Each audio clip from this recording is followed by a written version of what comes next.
Hello, this is Pastor Rick, and I welcome you to the Sunday Forum. For this Sunday, November the 30th, we're starting our four-part series of our Advent series of living amongst the world's religions in Advent.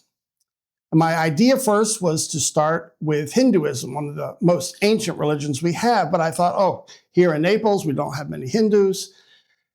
And then I came upon Zoroastrianism. And we're going to focus on Zoroastrianism because it is a key for unlocking the Christmas story. So as we move into Advent and Christmas, and we start telling these stories, we go shopping and we see all the creche scenes, the shepherds and the wise men, the wise men, then we want to think about Zoroastrianism because it really opens up a lot of the story for us and much more.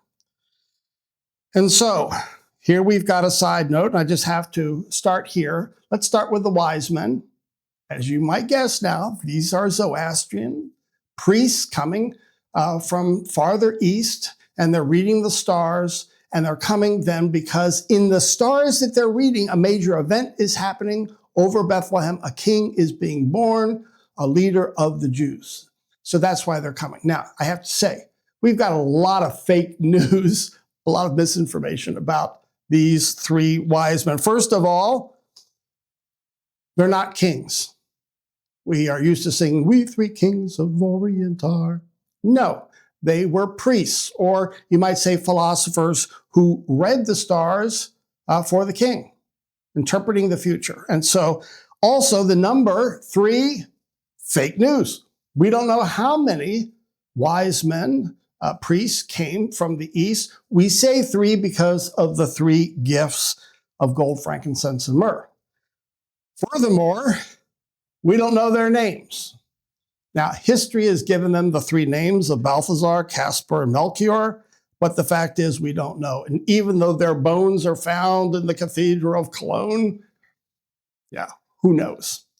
But what we do know is that they were Zoroastrian priests and philosophers who read the stars to interpret major events. And here, one of the great things about this story is we have another religion, the Zoroastrians, who were the first to recognize that Jesus is the coming King of the Jews. Think about that for the gospel story in Matthew.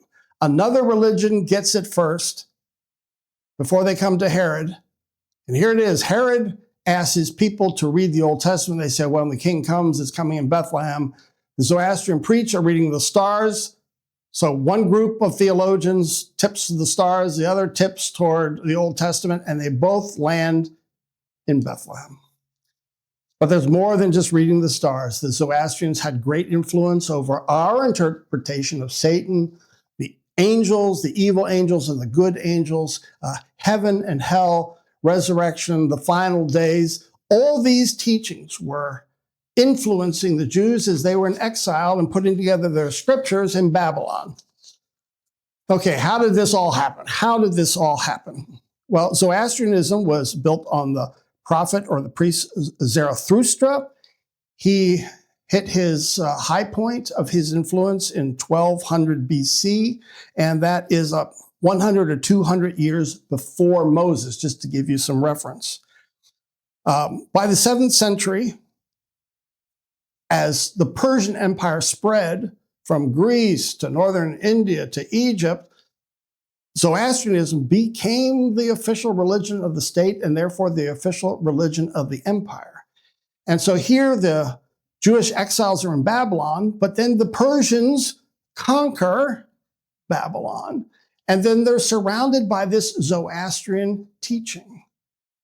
And as they're putting together their scriptures, they're hearing some aspects of Zoroastrianism, which they say are also reflected in their scriptures, but just complements them, adds more detail. And so there you have it. The Zoroastrians in particular read the stars, method of measuring calendric time. They would record dates and important events based on the alignment of the stars. They would record and predict seasons and climate change. They would do some matchmaking according to the zodiac. All right, so if you go to someone who's reading the stars on your behalf, or if you say I'm a Taurus or a Capricorn, and is this relationship going to work? This is all going back to Zoroastrian practice. But above all, they were to predict major events. And so the wise men are practicing their religion. They're predicting these major events. And it's important because you'll see other aspects at the end of the gospel. When Jesus dies, all of a sudden, the planets, the skies change, the stars realign. That would be effectively Zoroastrian teaching. That when major events happen, either the birth of Jesus or his death, that will be reflected in the order of the stars and the planets and the universe.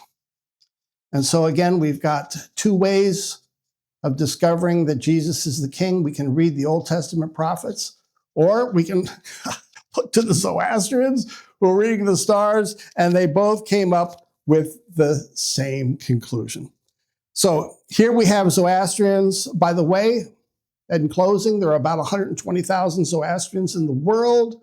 They mostly live, about 50,000 in northern India. They're called Persis, like from Persia. There's still some who live in Iran, although that was mostly wiped out by Muslim conquest in the centuries before. And the third most populous nation where you can find Zoroastrians is the USA. Mostly in LA, Houston, New York, San Francisco. And so here we have it.